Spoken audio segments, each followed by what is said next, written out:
तर नमस्कार सगळ्यांना. आज आपण प्रथम आपल्या ॲडॉप्टेड मदरलँड अमेरिकेला मनापासून 250 इयर्स वाढदिवसाच्या शुभेच्छा देऊया. अमेरिका एक झपाटलेलं राष्ट्र आहे.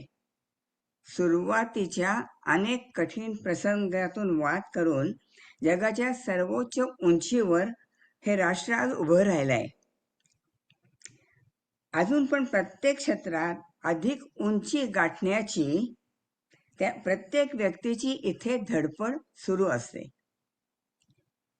पण अशाच आणखी मला काही मिळवायचं आहे, नवे क्षेत्र गाठायचं आहे, अशा वृत्तीने झपाटलेल्या व्यक्तीचा जीवन प्रवास आपण तिच्याच तोंडून आज ऐकणार आहोत. आणि ती म्हणजे प्रगती कोलगे. नमस्कार प्रगती. नमस्कार. हिचा जन्म झाला उस्मानाबाद सारख्या लहान भारतातील एका शहरात.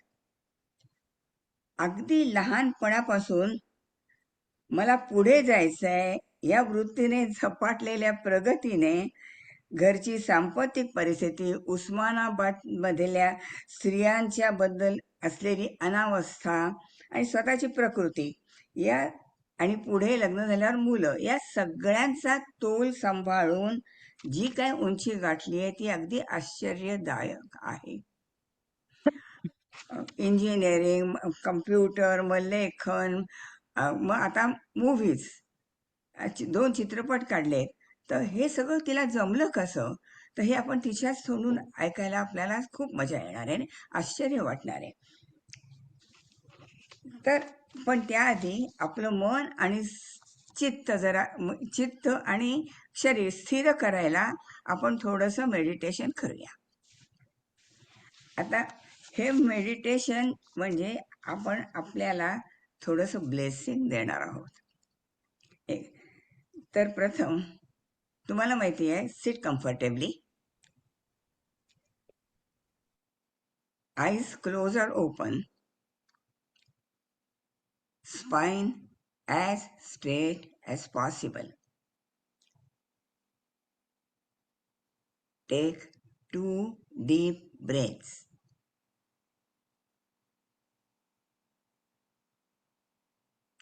And allow mind to drop down into the body.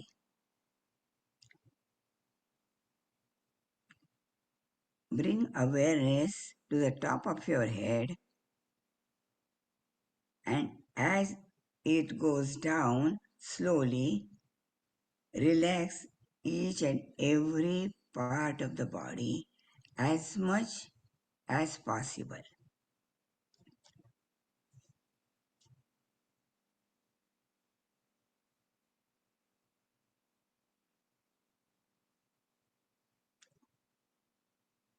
This is a quiet moment.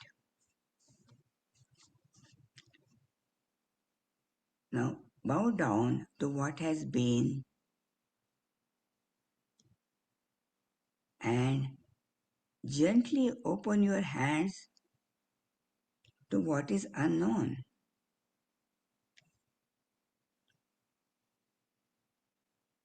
We don't need to have perfect vision for the future. We only need open and willing hand and kind attention. So I'm going to say few words which I learned from Jack Cornfield, and you repeat them in your wherever space, in your space there where you are. So may I carry forward what truly matters.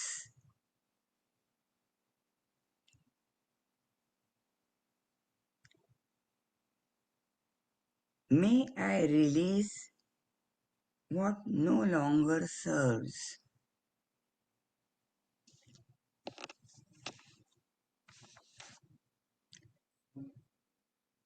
May I walk into 251st year of my nation with courage and care and extend that outward.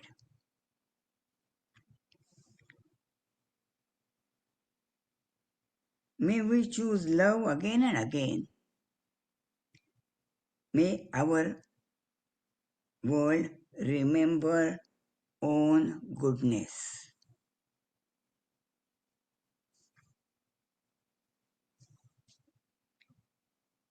Now, friends, the light we are seeking for the year and ahead is not waiting somewhere else. It is already in us, in our capacity to begin again. Like Pragati Kolge has done. So we just want to keep our hearts open when it is really easier to close. May we trust that something wise is moving us towards even better future. We cannot see the path, but the goodness and trust in us tells us that better days are ahead again. Namaste.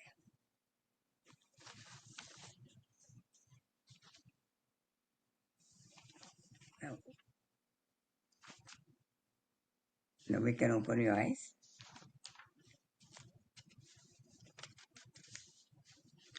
And या प्रगती तुझ्या बरेच प्रश्न विचारायचे आहेत, पण प्रथम तुम्हाला सगळ्यांना एक सांगते, तिची 3 ब्रीद वाक्य आहेत आणि त्याच्याकडे अगदी लक्ष देऊन ऐका आणि नंतर तुम्हाला त्याचे कुठे जाणवली ते सांगा. पहिलं म्हणजे गम में खुशी. कुठलंही दुःख असेल तरी त्यातून आनंद बघायचा. दुसरं दिल की खुशी तो मन का राजा. आणि तिसरं खूप महत्वाचं म्हणजे, आणि ते मला खूप जाणवतं, आली लहर केला कहर. बरोबर आहे ना प्रगती? ओके. तर मग आता आपण प्रथम सुरुवात करताना बघ, तू सुरुवातीला तुझं आयुष्य उस्मानाबादमध्ये लहानपण कसं गेलं, त्यातून तुला काय जाणवलं आणि ही ऊर्जा कशी मिळवली तेवढं सांग. माझं लहानपण, माझा जन्म म्हणजे माझ्या आजोळी बार्शीला झाला, पण माझं बालपण अगदी बालवाडीपासूनचं जे म्हणतो आपण ते सगळं उस्मानाबादमध्येच झालं. आणि आम्ही तसे शेतकरी कुटुंबातले मूळ. माझं माझं वडिलांचं आजोबा वगैरे शेतकरी होते आणि माझे वडील तसे पेशाने वकील होते. पण जेव्हा मला वाटतं 3.5-4 वर्षाची असेल साधारण, तेव्हा ते आजारी पडले होते. ब्रेन रिलेटेड आजार होता. त्यामुळे तशी त्यांची वकिली बऱ्यापैकी तेव्हा थांबलेलीच होती. त्यामुळे मी शेतकरी कुटुंबातलीच म्हणते. माझं बालपण त्यामुळं असं काही खूप श्रीमंतीत नाही गेलं. शेतामधलं जे येत होतं, भरपूर शेतामधलं जेवायला जे लागतं ते सगळं शेतामधलं येत होतं. आणि वडिलांनी नुकतंच घर बांधायला वगैरे सुरुवात केली होती, त्यामुळे राहायला आम्हाला घर होतं. त्यामुळे तसं आमचं बालपण, आपण म्हणतो ना की मिडल क्लास फॅमिली असं जो म्हणतो ना प्रकार, त्याच्याप्रमाणे गेलं. म्हणजे आमच्याकडे खूप काही पैसे नसायचे, पण आम्ही खायला प्यायला फक्त होतं, राहायला होतं, एवढंच आमच्याकडे होतं तेव्हा. आणि असं माझं बालपण गेलं. आणि मग ही ऊर्जा, आपण खूप शिकावं, पुढे जावं, ही कशी आली तुझ्यामध्ये? माझ्या आईचं एक होतं की माझ्या आईचं असं होतं की मुलींनी शिकावं किंवा थोडंसं शिकावं त्यांचं. कारण माझी आई त्या काळची 11वी होती, तेव्हा मॅट्रिक असायचं ना 11वी म्हणजे. आणि तिला तिच्या आजोबांनी शिकू दिलं होतं. माझ्या आईच्या काळामध्ये पण असं शिक्षण वगैरे मुलींचं नव्हतं. 7वी झाली की लग्न करायचे. पण माझी आई तेव्हाची मॅट्रिक शिकली होती आणि माझ्या आईला पण वाटायचं की आपल्या मुलांनी शिकावं. आणि तिने आम्हाला एकच सांग, कारण माझे वडील आजारी असल्यामुळे तिला वडिलांकडे लक्ष द्यायला लागायचं, आमच्याकडे लक्ष द्यायला वेळ मिळत नव्हता. तिने फक्त आम्हाला एकच सांगायची की तुम्ही आम्हाला, मला मनुष्य म्हणून चांगला झाला पाहिजे आणि शिक्षण गेलं पाहिजे, हे दोनच गोष्टी ती आम्हाला सांगायची. मनुष्य म्हणून कुठे चुकायचं नाही. आणि ती शाळेच्या सरांना जाऊन सांगायची, फक्त एकदाच ती शाळेच्या सरांना कोणाला तरी निरोप पाठवायची की माझ्या मुलांकडे लक्ष द्या, बस झालं तिचं काम. आणि आम्ही मग स्वतः असं अभ्यास करत गेलो, शिकत गेलो, असं झालं माझं बालपण. हा. आणि मग पुढे तू इंजिनियर झालीस ना, आणि ते कसं जमवलं तुला? कशी अं, कल्पना कशी आली? नाही, माझं कसं होतं की शिकायचं काहीतरी होतं, की पण काय बनायचं काय लहानपणी काही कळत नव्हतं. आणि उस्मानाबादमध्ये तसं काही वातावरण नव्हतं की मुलींनी, म्हणजे असं असतं ना की मुली शिकलेल्या आहेत, मुली बघायला, असं काही असं विशेष मला काही नव्हतंही तिकडे बघायला. पण माझे आईचे वडील हे त्या काळी शुगर फॅक्टरीचे चेअरमन होते. माझ्या आईच्या माहेरची परिस्थिती खूप चांगली होती, खूप म्हणजे ते असे श्रीमंत लोक होते. तर ते शुगर फॅक्टरी वरती एकदा मी व्हिजिट करायला गेले. मग तिथे ते बघून मला थोडंसं भारी वाटलं सगळं, की ते कारखाना सुरू आहे, लोक काम करतायत, इंजिनियर सांगतोय. मग मी विचारलं की हे कोण करतं, तर ते म्हणे इंजिनियरचं काम असतं, मेकॅनिकल इंजिनियर असतं. मग मी तेव्हा डोक्यात ठेवलं की नाही, मला मोठं होऊन मेकॅनिकल इंजिनियर बनायचं. पहिलं तर मला वडिलांमुळे वकील होतं की नाही, मला वकील बनायचं, मला वकील बनायचं. पण मग नंतर ते थोडंसं मोठी झाली की मग इंजिनिअरिंगचं ते डोक्यामध्ये शिरलं आणि मग इंजिनियर ठरलं. पण घरची परिस्थिती अशी नव्हती की फीस भरून घालतील, किंवा दुसरीकडे कुठेतरी मला हॉस्टेल जरी गव्हर्नमेंटला लागला तरी हॉस्टेलला राहायचं, किंवा हॉस्टेलची फीज वगैरे तेवढंही म्हणजे मला माहित होतं की ते पॉसिबल होणार नाही. कारण आमच्याकडे पैसे नसायचे, पण आम्हाला इतर खायला प्यायला किंवा घर सगळं होतं. पण तेरणा इंजिनिअरिंग धाराशिव उस्मानाबादला त्यावेळी निघालं. आणि त्यांनी असं हे केलं होतं की पहिले 20 मुलं महाराष्ट्रातले मुलं जी असतील पहिले, जे मेरिटनुसार 20 मुलं काढणार आणि त्यांना फ्रीमध्ये शिक्षण देणार, असं काहीतरी तिथं होतं. फ्री शीट्स असायच्या त्या पहिल्या 20. तर माझं एकच टार्गेट होतं की माझं ह्या पहिल्या 20 मध्ये नंबर लावायचा, तरच मी इंजिनियर होऊ शकते. आणि उस्मानाबादलाच लावायचा, हेही माहित होतं की कारण दुसरीकडे पॉसिबलच नव्हतं मला. अ, आणि मी तसा खूप अभ्यास केला आणि मग मी उस्मानाबादलाच नंबर लावला मग तिथे, आणि लागला नंबर, आणि माझं शिक्षण असं फ्रीमध्ये झालं इंजिनिअरिंगचं मग. आणि मग किती मुलं होते, किती मुली होत्या? ओ, मुली? मी आता मेकॅनिकल घेतलं म्हणून अलकाच्या मुलीचं आता मला एकदम हसले. तर त्या काळी मेकॅनिकल मुली घेत नव्हत्या. पण ते माझ्या डोक्यात होतं ना मेकॅनिकल इंजिनिअरिंग करायचं, तर त्यावेळी 74 बॉईजमध्ये मी एकटी मुलगी होते. आणि त्याच्यामुळं म्हणजे माझं आजपर्यंत जे असं म्हणतात की तू कसं काय इथपर्यंत करते, जे काही माझं आत्तापर्यंत जे लोकांना वाटतं की मी करते हे वगैरे वगैरे, तर मला वाटतं त्याचा पाया माझा तिथे तिथे माझा घडलेला आहे. कारण मी मुलांमध्ये राहिल्यामुळं मला ही मुलींसारखी थोड्याशा सवयी माझ्या मागे सुटत गेल्या, की मुली आपण घाबरतो, किंवा कसं करायचं म्हणतो, 10 वेळा विचार करतो, किंवा मुलं कसे बिंदास ठोकून देतात, बिंदास पुढे जातात, जे होईल ते होईल, बघता येईल म्हणतात. थोडंसं मुलांचं असं असतं ना. तर मी तशी होत गेली कारण मी त्या मुलांमध्ये होते. हा, बघता येईल काय होईल ते होईल, असं माझं तिथं तिथं मला ते माझ्या शरीरामध्ये येत गेलं, मी मुलासारखी बनत गेले तिथे. हं, हं. आणि मग इंजिनियर झालीस आणि मग कुठे गेली? पुण्याला आलीस नाही का? हो, मला असं होतं की मला नोकरी करायची होती. कारण काय झालं होतं, मी असं मगाशी म्हणाले की माझे वडील आजारी होते. मी बालवाडीला असताना वगैरे, किंवा बालवाडीचे 1 वर्ष अगोदर वगैरे असताना आजारी होते. आणि ते मी इंजिनिअरिंग म्हणजे 11वी 12वी इंजिनिअरिंग पर्यंत होते. पण ठीक आहे, नंतर मी जेव्हा इंजिनिअरिंगला आले तेव्हा त्यांचं बऱ्यापैकी चांगलं होतं, बोलता चालता फिरता येत होतं त्यांना, कोर्टात जायला लागले होते वगैरे वगैरे. पण मी बघितलं माझं बालपण, की घरातला कर्ता व्यक्ती जर आजारी असेल तर घरातली अवस्था कशी असते, आणि जर आई नोकरी करणारी नसेल तर कुटुंबाची अवस्था, आर्थिक अवस्था किंवा कशी वाईट असते, हे मला कळालं होतं. शेतीबाडी नसती तर, आणि ते घर नसतं तर आम्हाला गावाकडे जाऊन राहायला लागलं असं. शेतीबाडी नसते तर आम्ही म्हणजे बहुतेक व्यवस्थित खाऊ पण शकलो नसतो. तेच माझ्या एक नातेवाईकांकडे दुसरे मी बघितलं, की आमच्या आणखीन खानदानामध्ये, म्हणजे आमच्या खूप पूर्ण अख्ख्या नातेवाईकामध्ये आणखीन एक मुलगी शिकली होती, जी लेक्चरर म्हणून लागली होती. आणि तिच्या नवऱ्याला पण अडचण आली आणि ते आजारी पडले. मेजर नाही, पण 2 वर्ष, म्हणजे 1 वर्ष त्यांना बेड रेट असं व्हायला लागलं. ऍक्सिडेंट झाला होता. तर मी तिच्या घरातली अवस्था बघितली. आणि मी तुलना केली, की घरातला पुरुष जर आजारी पडला किंवा जर कमावता नसेल, आणि जर घरातली स्त्री असेल, तर घर कुठे अडत नाही, घर चालू राहतं, किंवा असं काही बिघडत नाही घरातलं. हे तेव्हा मी, आणि माझ्या आठवणीनुसार मी 9वी का 10वीला होते त्यावेळी, हे तेव्हा माझ्या डोक्यात शिरलं होतं. आणि तेव्हापासून मी ठरवलं होतं काही जर झालं तर आपण नोकरी करायची. पण इंजिनिअरिंग झाल्यानंतर पुण्याला सोडणं वगैरे तर ते म्हणजे शक्यच नव्हतं. कारण एकतर उस्मानाबादमध्ये त्या काळात असं मुली शिकणं वगैरे असं फार कमी कुटुंब होते की ते मुलींना शिकवायचं वगैरे म्हणत होते. पण केवळ माझ्या घरात आई वडील पण असे होते की चला मुलींना शिकवूया इथपर्यंत त्यांचं होतं. पण त्यांचं असं होतं की शिकवायचं आणि लग्न करून द्यायचं बस, हे टार्गेट होतं. किंवा उस्मानाबादमध्ये इंजिनिअरिंग कॉलेजला काही मुली माझ्या बरोबर शिकायला येत होत्या, त्यांना का घातलं होतं तर अ, पुण्याचे मुलं वगैरे शिकलेले मुलं शिकलेले मुली मागतात, इंजिनियर मुली मागतात म्हणून त्यांना शिकवायचंय. एवढं त्यांचं टार्गेट होतं पालकांचं. किंवा तिथे लॉ कॉलेज झालं होतं. नाही, शिकलेली पोरगी असेल तर BA पेक्षा लॉ शिकले वकील असेल मुलं तर पोरं चांगली मिळतात लग्नाला, म्हणून मुलींना शिक्षणाला घालत होते. असं वातावरण त्यावेळी उस्मानाबादचं होतं. म्हणजे मुलींना आणि त्या मुलींना फक्त घर टू कॉलेज इतकंच होतं. म्हणजे किमान माझ्या घरात मला स्पोर्ट्समध्ये तर जायला मिळालं. लहानपणापासून शाळेपासून मी स्पोर्ट्समध्ये होते वगैरे. पण मला बाकी तर काही नव्हतं. मला डान्सला क्लास वगैरे नाही. नाटकांमध्ये बघायचं नाही. म्हणजे आम्हाला कुठलंच काहीच मुभा नव्हती. फक्त शिक्षण एवढीच मुभा होती. आणि त्या वातावरणातून मला मग आता पुण्याला नोकरीला जायचंय. हे माझ्यासाठी खूप मोठं आव्हान होतं. पण मला स्ट्रगल करावं लागलं. जसं की मला मेकॅनिकल घ्यायला सुद्धा स्ट्रगल करावा लागला होता इंजिनिअरिंग घेताना. ते म्हणत होते की नाही, कम्प्युटर ब्रांच निघाली असं हे असतं मुलींसाठी. जिथे तिथे तो मुलींचा क्रायटेरिया लावला जायचा की मुलींना सोपं असतं. पण मला असं होतं की सोपं अवघड गेलं उडत. मुलगी मुलगा हा काही नाही. करायचंय करायचंय मला.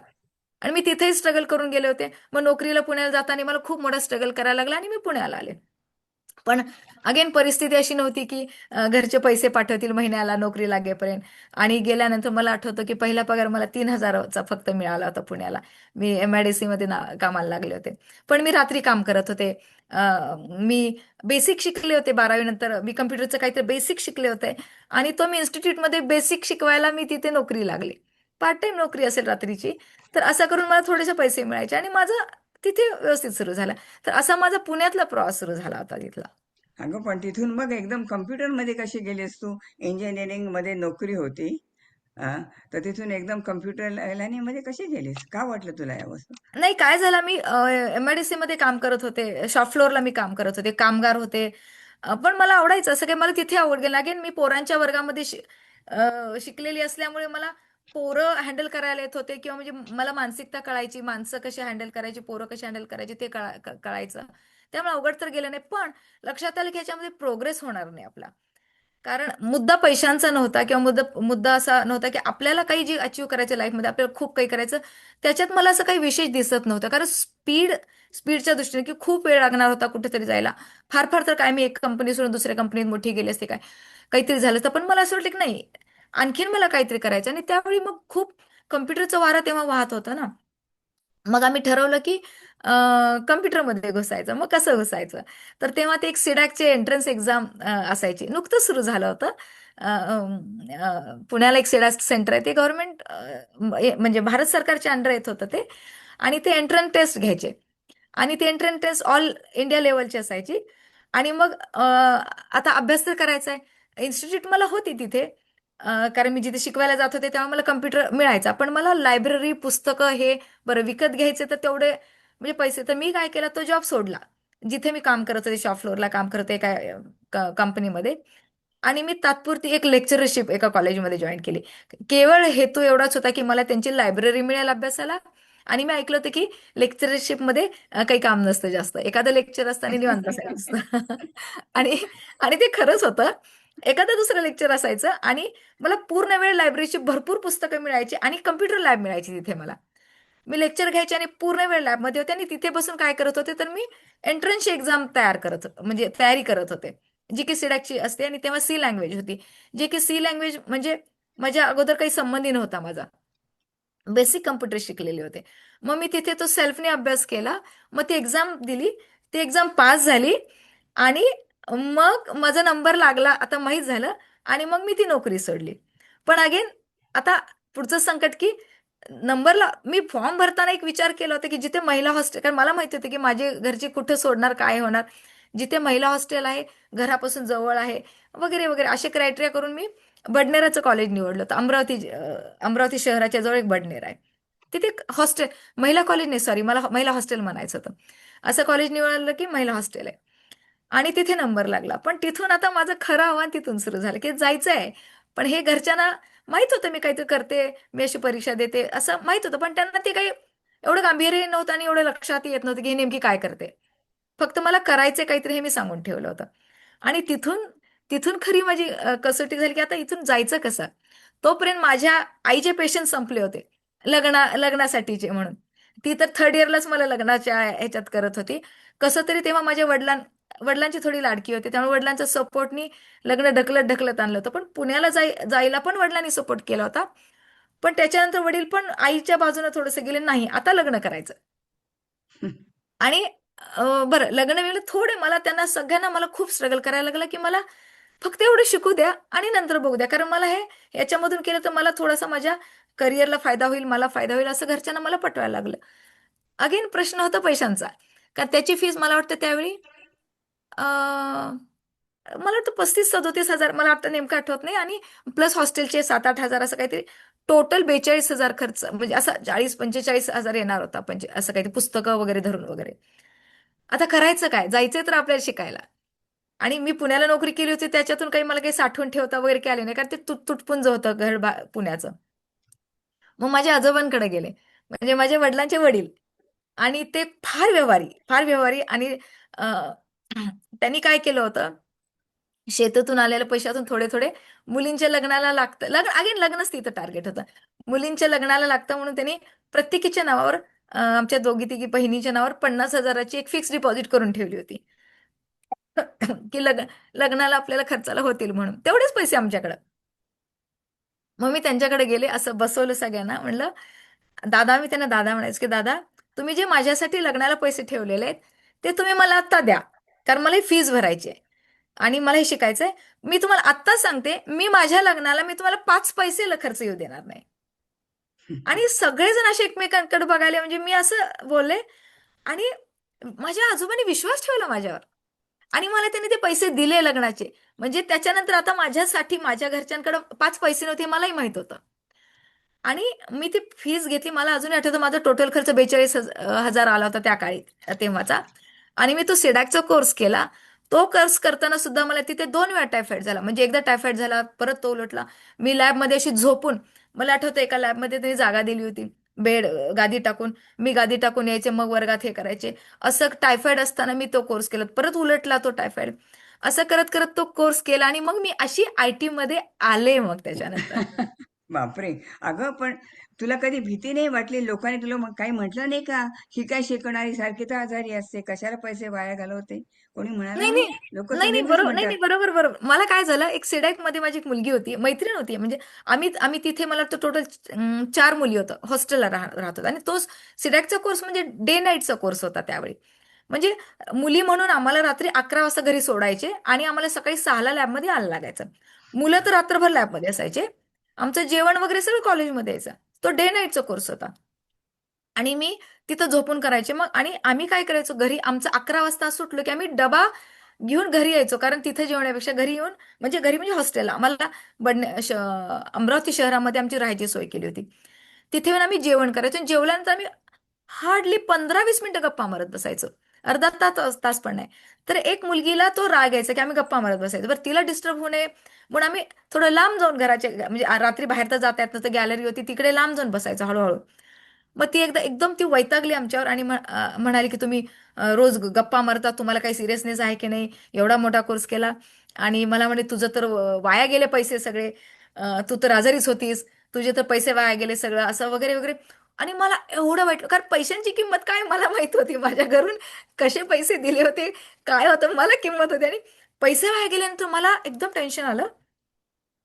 आणि तेव्हा 11 वगैरे, म्हणजे असं साधारण मला वाटतं 11:15 काय, तेव्हा आम्ही लवकर आलो होतो घरी, 10:30लाच आलो होतो. 11, 11:15 असेल. मी परमिशन काढली, माझ्या मैत्रिणीला घेतलं, चल मला शेजारीच फोन होता तिथे, आम्हाला ते PCO वरून फोन करायला लागायचं घरी. मी माझ्या घरी आईला फोन केला की आई, असं असं झालंय, आणि माझी एक मैत्रीण, ती मुलगी असं म्हणते की तुझे तर पैसेच वाया गेले, तू तर आजारी होती आणि तू काय केलं, म्हणजे तुझे तर पैसे पण वाया गेले. माझी आई म्हणाली की तू प्रयत्न करतेस ना, मी हो मी तर प्रयत्न करते, पण ती मला अशी म्हणली. आई म्हणले जाऊ दे, तू फक्त प्रयत्न कर, झालं ठीक ना, झालं ठीक, जर नाही झालं तर आम्ही तुझ्यावरून पैसे ओवाळून टाकले असं समजू. हे माझ्या आईचं त्या काळी स्टेटमेंट, जेव्हा की आमच्या वा, घरात वा, पैसे नसायचे. वा. पण आणि कुटुंबाचा मोठा मग ही मला एक एक विश्वास आला, पण मी वाया घालवणार नव्हते हे मला माहित होतं. पण एक विश्वास आला, एक असतं ना, थोडा एक मोमेंट असतो ना, कोणीतरी म्हणल्यानंतर तो मोमेंट मध्ये मी गेले होते. एक विश्वास आला आणि मी परत अभ्यासाला लागले. आणि गंमत म्हणजे सगळ्यांच्या पहिला जॉब मला लागला तेवढ्या त्या ह्याच्यामध्ये, ग्रीनमध्ये. कारण अरे वा. अगेन मी तेच सांगेल की जॉब मिळवायचं, कसं मिळवायचं काय, त्याला धाडस लागतं किंवा विचारणं, जाणं, हे टाकणं. खरंय. तो मला ते इंजिनिअरिंग मेकॅनिकल वर्गात केल्यामुळे तो फायदा झाला होता. मी गेले आणि मला पहिला जॉब मला पुण्याला मलाच लागला होता. एक प्रोमाक इन्फोटेक म्हणून होती, तिथे लागला होता मला जॉब पहिला. बापरे, मोठ्या कंपनीत लागला होता. हो ना. हं. म्हणजे तुझा जे धाडशीपणा आहे तो प्रत्येक ठिकाणी तुला उपयोगी पडला, नाही हो. का? हा. हं. आणि आणि मग किती वर्ष मग तिथे जॉब केला आणि पुढे पुढे काय हं, केलंस? नाही मी काय केलं त्या प्रोमार्क इन्फोटेक, तेव्हा मी तो आत्ताचा सध्या जो पुढारी न्यूजपेपर आहे ना, तर हं. त्याची वेबसाईट मी केलेली आहे पहिली त्या कंपनीमध्ये. आणि तिथेही अगेन आम्ही जो सिडॅकला जो कोर्स केला होता, त्याचा जो सिलेबस होता, त्याच्यानंतर कम्प्युटर खूप पुढे गेला होता. म्हणजे कम्प्युटरमध्ये डे बाय डे बदलताना नवीनच नाही येतं. आम्ही जो सिलेबस केला होता, एक्सक्यूज मी, तो मार्केटमधून बऱ्यापैकी बाजूला पडत गेला होता. मग त्या कंपनीचा मला फायदा झाला. नवीन अशी कंपनी होती. आम्ही ते शिकत शिकत केलं आणि खूप माझं हॉस्टेल त्या कंपनीच्या एक रस्ता सोडून समोर होतं. आणि माझं हॉस्टेल असायचं 9:45 बंद, म्हणजे 9:45 यायला लागायचं आम्हाला, 10ला बंद होतं. मी 10 पर्यंत त्या कंपनीत थांबायचे आणि मी शिकत गेले. एक ASP.NET त्यावेळी नुकतंच आलं होतं. ते मी शिकले आणि ते शिकले. त्या कंपनीत ती वेबसाईट पण केली आणि त्या कंपनीचा काही दिवस जॉब केला आणि मी दुसरीकडे रात्री जॉबला लागले परत. आणि तो जॉब करून 9:45 हॉस्टेलवर परत परत यायचं, 10ला हॉस्टेल कसं तरी बापरे. गाठायचं. मग तिथे मी मला वाटतं 6-7 महिने केली, 8-7-8 मला वाटतं केली. आणि मग दुसरा जॉब पकडला तिथे परत मी कारण मी ठरवलेत की पहिले 2 वर्ष फक्त शिकण्यात घालवायचे. नवीन नवीन कंपन्या करत होते, नवीन नवीन शिकत गेले, असं 2-3 वर्ष मी शिकण्यात पूर्ण घालवला. आणि नंतर एकदम मोठी कंपनी पकडली आणि मग निवांत सेटल झाले मग IT मध्ये. पण निवांत पण काय माझा फार. हो, पण माझा बोल बोल. रात्रीचा जॉब सुरूच होता. म्हणजे जेवढी वर्ष मी पुण्यात होती तेवढे वर्ष रात्रीचा जॉब पण माझा सुरूच होता. म्हणजे तुझ्या कष्टाची कमाल आहे. खरंच कमाल आहे. मग तुला अमेरिकेत काय यावंसं वाटलं नाही आणि माझं कसं आता? हं? नाही माझं काय झालं तेव्हा, म्हणजे माहित होतं की बरोबरीचे काही लोक जात होते अमेरिकेत, असं आहे, IT ला स्कोप आहे वगैरे वगैरे. आणि माझा एक्सक्यूज एका ह्याने माझा एका कंपनीकडून माझा H1 झाला, H1B केला. पण मग मात्र माझ्या घरच्यांनी नाहीच. मग माझे तोपर्यंत, तोपर्यंत नाही, सॉरी, ह्याच्या अगोदरची खूप महत्वाची गोष्ट नाही की जेव्हा मी शिकून आले तेव्हा माझे घरचे म्हणले, बस तुला शिकायचं होतं, आम्ही शिकू देऊ, आता लग्न. म्हणजे माझे वडील पण तेव्हा पण लग्न, म्हणजे मग अख्खे नातेवाईक तिकडे थोडंसं, हे नातेवाईक येणार सांगायला, तो नातेवाईक येणार सांगायला, ते कुठे तर स्थळ आलेलं असतं, कोणीतरी घेऊन आलेलं असतं. मग ते सगळेजण सांगतात, म्हणजे इमोशनल ब्लॅकमेलिंग असतं, सगळे सगळे प्रकार झाले होते. मग माझे आजोबांकडे मी गेले, माझ्या आईचे वडील, त्यांची पण मी लाडकी होते. आणि त्यांना गेले म्हणजे मी त्यांना पत्र लिहिलं आणि मावशीजवळ हळूच दिलं, त्यांना ते पत्र पोचलं, ते लगेच गाडी काढून लगेच घरी आले. माझ्या आई वडिलांना सगळ्यांना आजोबांना बसवलं. ही जोपर्यंत शिक्षण बंद म्हणत नाही, किंवा ही जोपर्यंत म्हणत नाही की आता मला बस, लग्न करायचंय, एक्सक्यूज मी, तोपर्यंत हिला आपण थांबवायचं नाही, हिला करू द्या नोकरी. आणि हं. मग तशी मला नोकरी करायला परवानगी मिळाली होती. आणि मग हे सगळं झालं. पण मग त्याच्यानंतर अगेन परत हे सुरू झालं की लग्नाचं. मग त्यावेळी आजोबाई सगळे, मग सगळे, नाही, आम्ही तुला लग्नाशिवाय सोडू शकत नाही, म्हणजे तुला आता लग्न करावंच लागणार आहे. आणि माझ्या लक्षात आलं की आता नाही, मी ह्याच्या पुढे नाही ओढू शकत आणि मला लग्न करावंच लागणार आहे. आणि म्हणून मग मी लग्नाचं बघायला लागले. म्हणजे लग्नाचं म्हणजे प्रपोजल जे आपण ते मॅट्रिमोनियल साईटवर नाव नोंदवतो वगैरे, मी बाकायदा नाव नोंदवलं. आणि मग कारण मला अमेरिकेला यायचं होतं, माझा विजा तर झाला होता. आणि म्हणून मग मी ते लग्न केलं आणि लग्नानंतर मग आले. माझा विजा तर तो नाहीच मी वापरला, मी देवच्या, म्हणजे माझ्या नवऱ्याच्या विजावरच मी H4 म्हणून आले. पण मग मी तशी माझी अमेरिकेला एंट्री झाली मग. बरं, छान. पण नवरा कसा शोधला का त्याबद्दल सांग ना जरा. तू शोधलास कसा? सगळ्यांना वाटतं की आमचं लव्ह मॅरेज आहे, म्हणजे सगळ्यांना वाटतं, माझे मित्र मैत्रिणी घरच्यांना, पण आमचं लव्ह मॅरेज वगैरे काही नाहीये.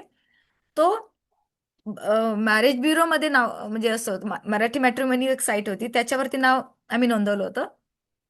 कारण माझ्या घरच्यांचे लग्नाचे स्थळ म्हणजे आमच्या उस्मानाबादच्या आसपासचे. आणि अगेन मी जर तिथे लग्न केलं असतं तर मला माहिती होतं की मी अशी डोक्यावरून पदर घेऊन, 2-3 मुलं सोबत ठेवून, चुलीवरती भाकरी भाकरी करत मी आतापर्यंत राहिले असते. पण मला तिथे करायचं नव्हतं. इनफॅक्ट मला मराठवाड्यातल्या मुलाशीच लग्न नव्हतं करायचं, असं मी ठाम होते. कारण आमच्याकडची मुलं खूप छान असतात, बायकांना खूप, म्हणजे राणीसारखं म्हणतात किंवा लक्ष्मीसारखं मानतात घरात, असं. पण ते उंबऱ्याच्या आत, पडद्याच्या आत. म्हणजे जर बाहेर जर गेस्ट आले, माणसं आली आणि चहा जर घरात द्यायला कोणी नसेल, पुरुष पुरुष येतात घेऊन जातात, जर नसेल तर स्त्रीने पडद्याच्या आडून फक्त असा हात बाहेर करायचा, त्या पडद्याच्या ट्रे द्यायचा आणि बाहेरून ते घ्यायचा. म्हणजे इतकं वातावरण त्या काळात, असं वातावरण होतं तिकडे. आणि म्हणून मी नाव नोंदवलं. त्या काळात हे पण खूप धाडसी मोठं होतं की पोरगी स्वतः नाव नोंदवते, पोरगी स्वतः नवरे बघते. हे आमच्या अख्ख्या नातेवाईकाला माहित नव्हतं, कारण माहित झालं असतं तर ते अगेन म्हणजे असतं ना थोडंसं, बघा म्हणजे एकतर पोरगी अशी काय म्हणतात ते त्याला, हो, एवढे हो. शिकते पुढे करते, हे जाते ते जाते. पण मी एक ठरवलं होतं, एक मुद्दा मी आणखीन एक करते. मी ठरवलं होतं की लव्ह मॅरेज करायचं नाही. कारण मला एक उदाहरण सेट करायचं होतं की मुलगी शिकली की बघा कशी वाया जाते, असं वाटलं नाही पाहिजे, किंवा मागच्या मुलींना माझा त्याचा म्हणजे त्याचा तोटा नाही झाला पाहिजे. असंच म्हटलं पाहिजे की नाही, शिकलं तर फायदा होतो, हे मला उदाहरण सेट करून द्यायचं होतं. त्यामुळे मला कोणी प्रपोज केलं, काय केलं, मी अशी सरळ दुर्लक्ष करून पुढे जात होते, कारण मला माहिती होतं मला स्कोपच नाही तो. मी जर असं लव्ह मॅरेज केलं असतं किंवा कुठल्या जातीच्या दुसऱ्या काय म्हणजे जे काही असेल ते लग्न केलं असतं, तर मला माहिती होतं की हे पुढच्या मागच्या मुलींना कुणीही शिकायला सोडलं नसतं किंवा शिकवलं नसतं वगैरे. त्यामुळे मला माझ्याच कास्टच्या मुलाशी लग्न करायचं होतं. पण तरीही मी ते नाव नोंदवलं. घरी माहित होतं, घरच्यांना वगैरे माहित होतं की मी असं असं केलं. घरच्यांना सांगूनच सगळं मी, कुठलीच गोष्ट मी घरच्यांना न सांगता नाही गेली. फक्त बाहेर माहीत नसायची. आणि लग्नासाठी पण माझी एक कंडिशन होती की मला मुलाच्या चेहऱ्याकडे बघून नव्हतं लग्न करायचं. म्हणजे फोटो मी ठरवले की फोटो नाही बघणार मुलाचा, अगोदर मी त्याला बोलणार वगैरे. कारण असं असतं ना की मुलाचा जर आपण फोटो बघितला आणि खूप छान असेल, आपण म्हणतो वाव काय हँडसम आहे असं म्हणतो, आणि आपण मग त्याच्या दुर्गुणाकडे वगैरे दुर्लक्ष करतो. किंवा जर तो दिसायला हँडसम नसेल, एक्सक्यूज मी, तर आपण त्याचे खूप गुणवान असतील, खूप काही कर्तृत्वान असेल तरी मुली ई असं करतो, तर ते मला ते अवॉइड करायचं होतं. म्हणजे आपली मानसिकता असतेच ना प्रत्येक मुली, मी पण शेवटी मी पण एक ह्युमन आहे, मुलगी आहे. तर मला असं होतं की मी मुलाला बोलणार आणि मग ठरवणार, चेहरा नाही बघणार. आणि मला असं एकच कंडिशन होती माझी, की मला स्वतःला बदलायची वेळ येऊ नये, अशाच मुलाशी लग्न लग्न करायचंय. आणि मला मला जे काही करायचं ते करायचंय, मला बदलायचं म्हणजे बदलायचं म्हणजे की बंधनात राहणं किंवा म्हणजे जे काही आता त्या त्या काळात होत्या गोष्टी. आणि मग मी मुलांना बोलायचे आणि बोलूनच मी तिथूनच कटवून टाकायचे. मला लक्षात यायचं की अरे नाही नाही, हे यांच्या घरातलं वातावरण असं नाही, की हा कसा आहे. असं करता करता देव समोर आला. मग त्याला बोलले बोलले खूप बोलले, आणि मग मला 2 महिन्यातच कळालं, 3 महिन्यात की 2 महिन्यातच कळालं की नाही, मी याच्याशी लाईफ घालवू शकते. याच्यासोबत मला बदलायची गरज असणार नाही. आणि म्हणून मग मी देवसोबत ठरवलं की लग्न करायचं. आणि मग मी घरच्यांना सांगितलं की हो, मी अशा अशा मुलाशी आता, घरच्यांना म्हणजे अगेन मी आजोबांकडे गेले. आजोबांना सांगायला की पहिल्यांदा, कारण मला माहिती आजोबांना सांगितलं की बाकी मला सांगायची कोणाला गरज नाही, आणि कोणी मला विचारणार नाही आणि नाही पण म्हणणार नाही. आजोबा, कारण त्याच्या अगोदर काय होतं, आजोबा आजोबा आजोबांनी काय केलं होतं, मी लग्न का करत नाही, मग कारण माझं होतं की करिअर करायचं वगैरे. तर आजोबांनी मला एकटीला एका रूममध्ये घेतलं होतं आणि मला 15-20 मिनिट, अर्धा तास असं विचारत होते की तू फक्त बोट दाखव, मी लग्न करतो, लग्न लावून देतो. त्यांना असं वाटलं की मला कोणीतरी आवडलं असेल किंवा दुसऱ्या कास्टचा असेल म्हणून मी घरी सांगत नसेल, किंवा काहीतरी आहे म्हणून मी लग्न करत नाही. आणि मला असं होतं की नाही, बहिणी माझ्या घरी, घरची जबाबदारी, बहिणींची लग्न करायची, तर मला असं होतं की मी नोकरी करते तर बहिणींची लग्न करून द्यायचं वगैरे, किंवा बाकीच्या गोष्टी घरच्या, भावाचं सेटलमेंट, हे माझ्या डोक्यात होतं. मग माझ्या पाठच्या बहिणीचं पण लग्न करून दिलं, भावाची सेटलमेंट होतं, ते मी माझं माझं करिअर चालू ठेवलं होतं. माझ्या आजोबांनी ते मला सांगितलं होतं की तू फक्त बोट दाखव, मी कोण आहे काय पण विचारणार नाही, मी तुझं लग्न लावून देतो. पण मी म्हणायचे नाही, तसं असतं तर मी पहिलंच तुम्हाला येऊन सांगितलं असतं, पण तसं माझं कोणी नाही. मग जेव्हा ह्या मुलाशी मी लग्न ठरवलं की मला वाटलं की याच्याशी लग्न करायचं, मग मी आजोबांकडे गेले. मग आजीन मी गेले, मीच सांगणार होते तेवढ्यात माझ्याच आजीने सांगितलं हिने हिचं लग्न ठरवलंय. माझे आजोबा एवढे खुश झाले, कोण आहे मी विचारणार पण नाही, बस कधी, चला कधी कुठं कसं काय लग्न करायचं तो आम्हाला सांग, एवढंच माझे आजोबा म्हणले. पण तो विश्वास होता, कारण त्यांना माहित होतं की मी अशी तशी कोणाला निवडणार नाही किंवा अशी फसणार नाही किंवा हे नाही. तो थोडा म्हणजे विश्वास टाकत गेले माझे घरचे माझ्यावर, आणि मी तोडला नाही कधी विश्वास त्यांचा. तर हम्म. तसं आमचं लग्न. आणि गंमत म्हणजे हे पटणार नाही तुम्हाला, विश्वास नाही येणार की मी देवला बघितलं नव्हतं तोपर्यंत.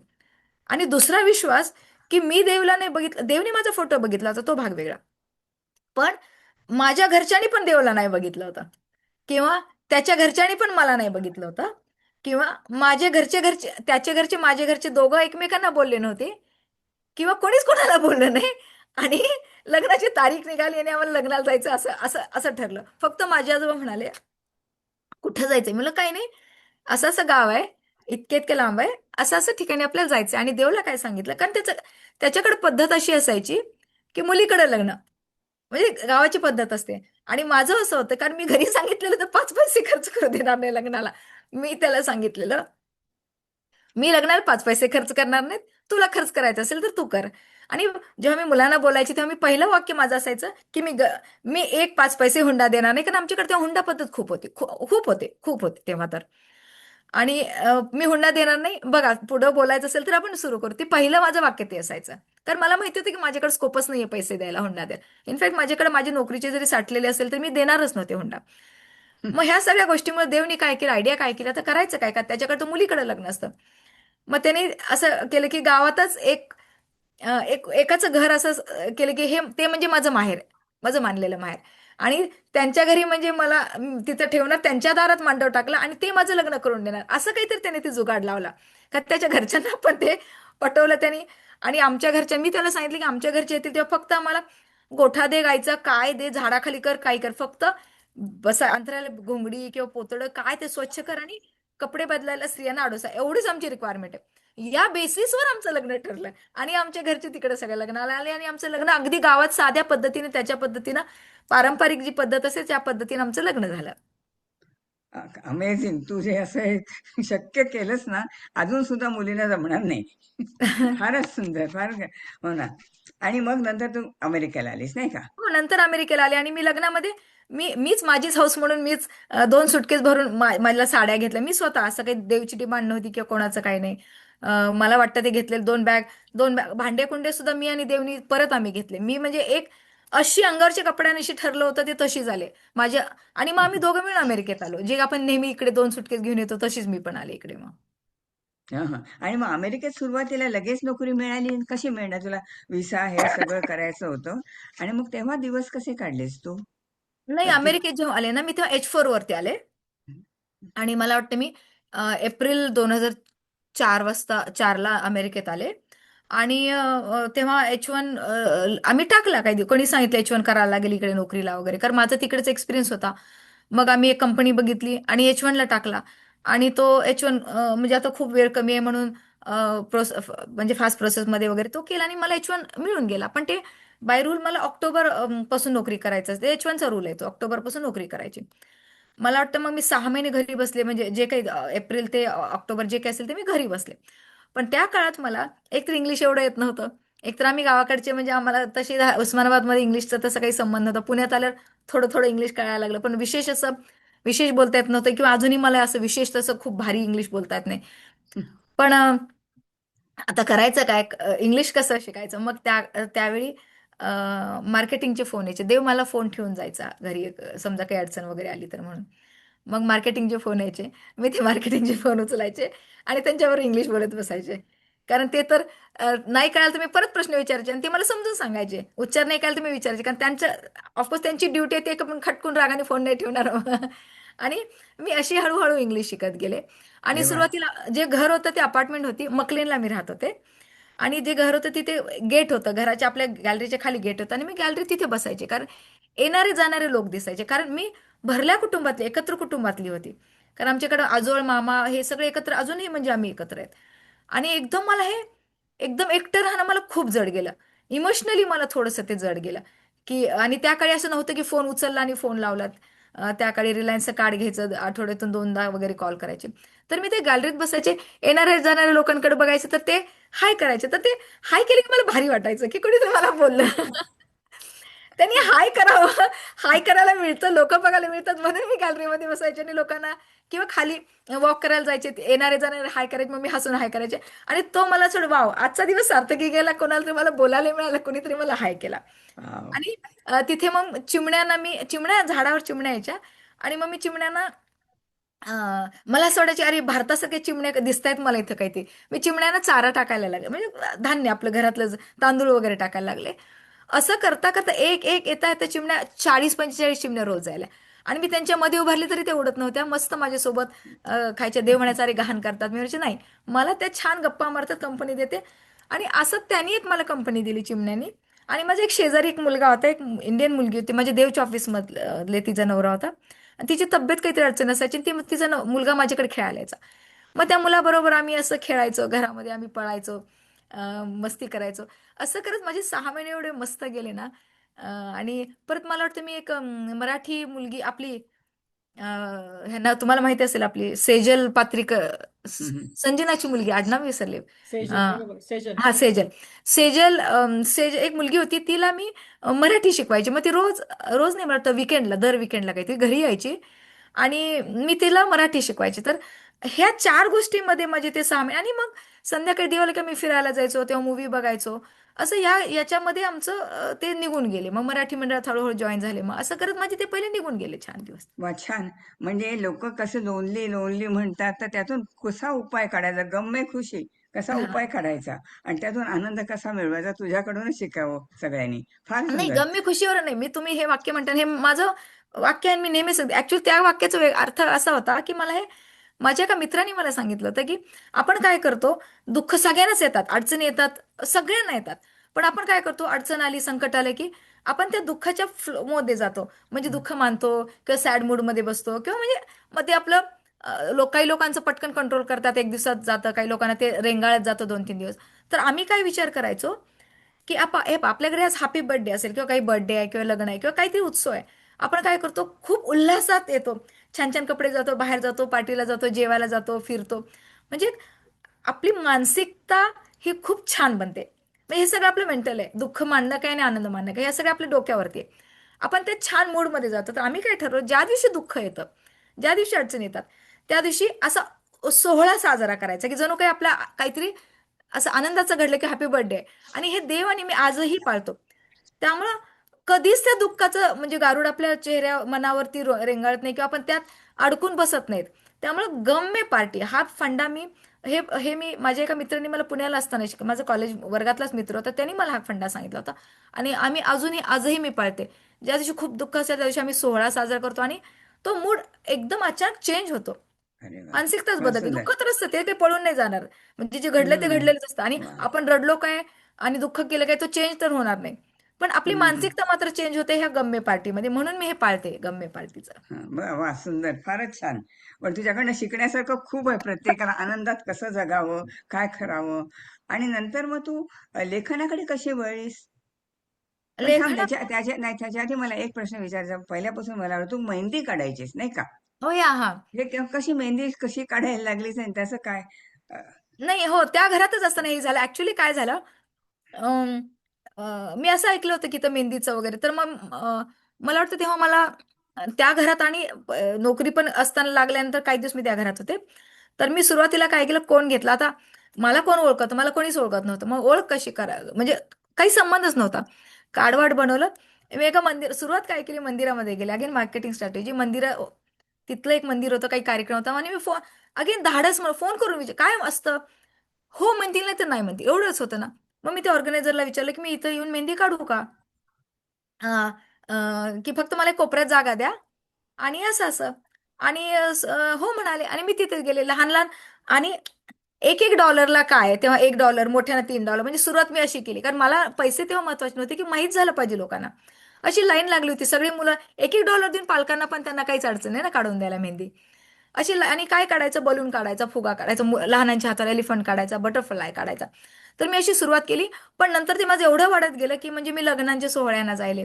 आणि मी काय केलं, अमेरिकन लोकांच्या ज्या पार्टीज असतात की हॅपी क्रिसमस पार्ट्यांमध्ये तर मला वेळ मिळत नव्हता. प्रत्येक विकेंड बिझी असायचे. एका एका दिवशी तर मला 3-3 न्यायला जायचे.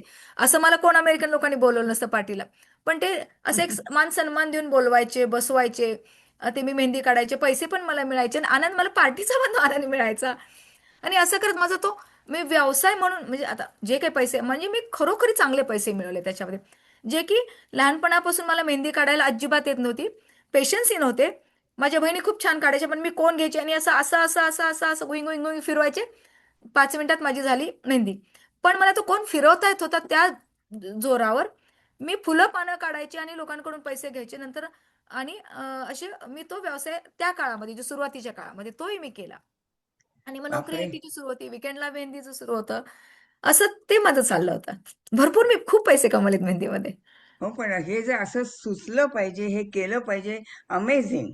हे म्हणजे असं कोणाला सुचत पण नाही, करण्याची हिंमत पण नसते. तू जे मुलांकडनं बिनधास्तपणा शिकलीस ना, तर तुला सगळीकडे उपयोगी, आयुष्यात हो. उपयोगी पडतोय. हं. आणि मग लेखन कसं? मग आता पुढे जाऊया आपण. लेखन कसं? लेखिका कशी बनलीस? नाही, माझं लेखनाचा काही म्हणजे पूर्वी काही संबंध नव्हता शाळेमध्ये. फक्त निबंध लिहिणं एवढंच एवढंच मी लिहिलं होतं. पण निबंधाला म्हणजे आमच्या बाई, आम्ही बाई म्हणायचो तेव्हा मॅडमना. बाई आमच्या वर्गात वाचून वगैरे दाखवायच्यात. म्हणजे तिथपर्यंतचं माझं लिखाण. पण मला आठवतं आम्ही 2009ला, अलका तू पण होतीस, आपण बीएमएमच्या सोहळ्याला गेलो होतो. आम्ही बीएमएमच्या सोहळ्याला आपला मनात नाचते मराठीचा कार्यक्रम होता म्हणून आम्ही गेलो होतो. आणि तिथे स्टॉलमध्ये फिरताना अ, मला विजय कदम घेऊन गेले होते. त्या स्टॉलवर ग्रंथालीचा स्टॉल होता पुस्तकांचा. आणि मी ते पुस्तकं बघत होते. आणि त्यांनी सांगितले की हे पुस्तक चॅरिटीसाठी आम्ही पैसे देणार, ह्या पुस्तकाचा चॅरिटीसाठी. तर मी त्यांना काय सांगितलं, एक काम करा, जेवढे जेवढे चॅरिटीचे पुस्तक आहेत ते मला द्या. म्हणजे मला असं वाटलं की चला त्यानिमित्तानं आपले पैसे कुठेतरी चॅरिटीला जातील. आणि मला वाचणं होईल. आणि मी ते पुस्तकं घेतले. आणि मग तिथं गप्पा टप्पा सुरू झाल्या.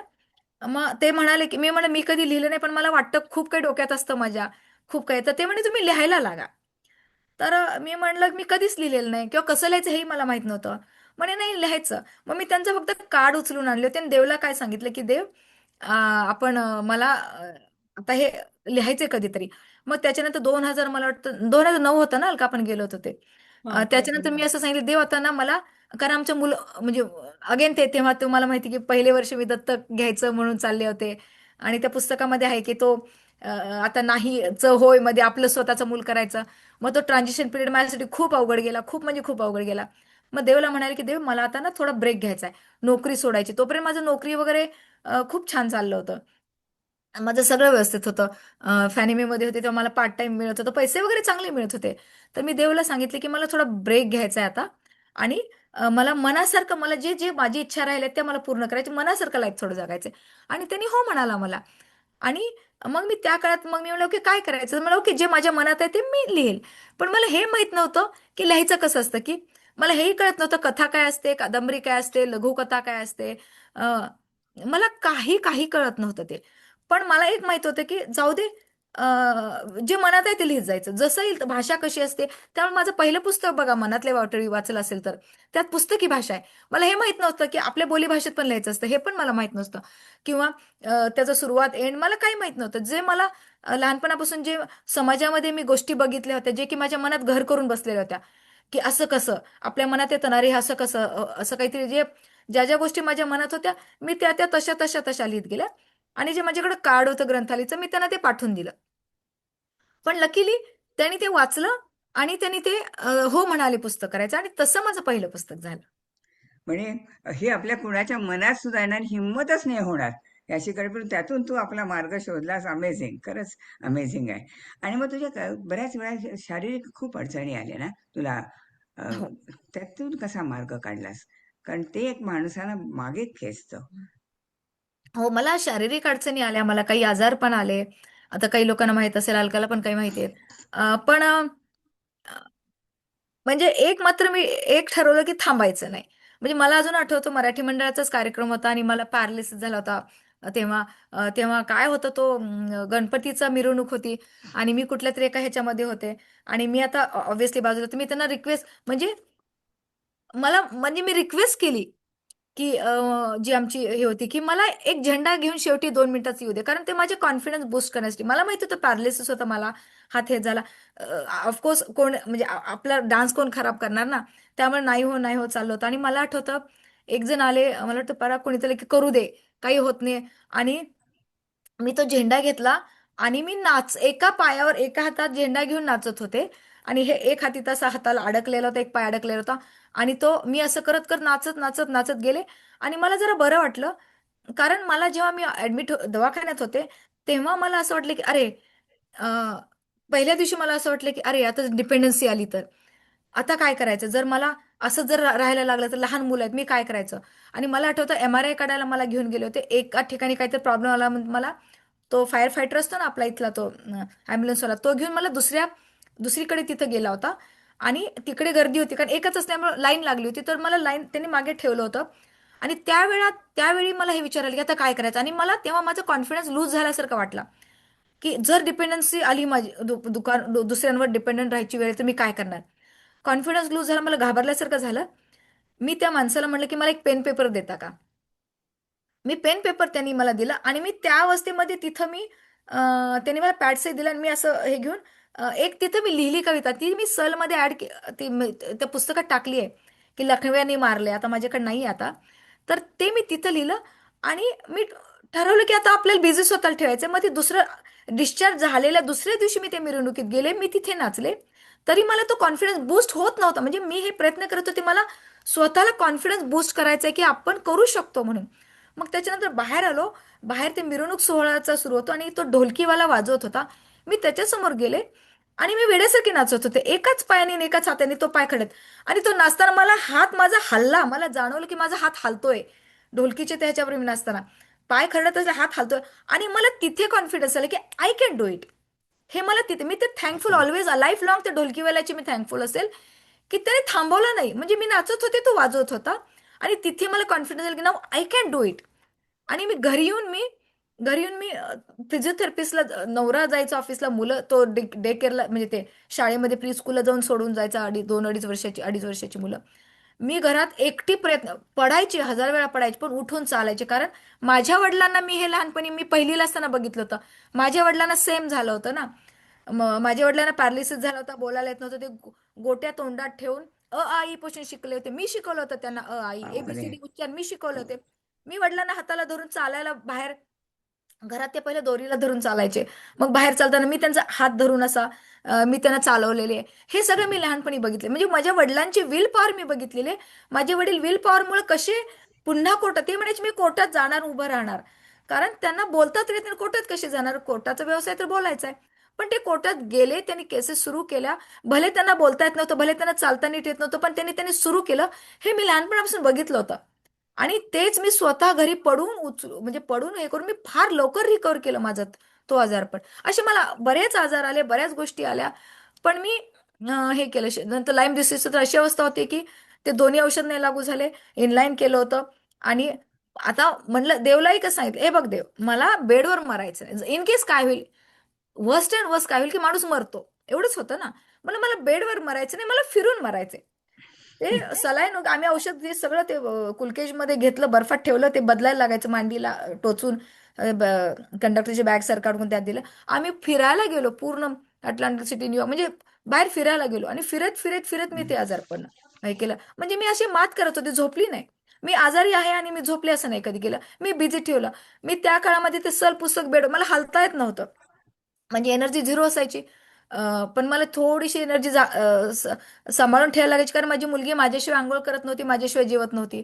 मला झोपायला लागायचं, तर तिच्यासाठी मी एनर्जी राखून ठेवायची. मी बाथरूमला पण उठायचे नाही व्यवस्थित.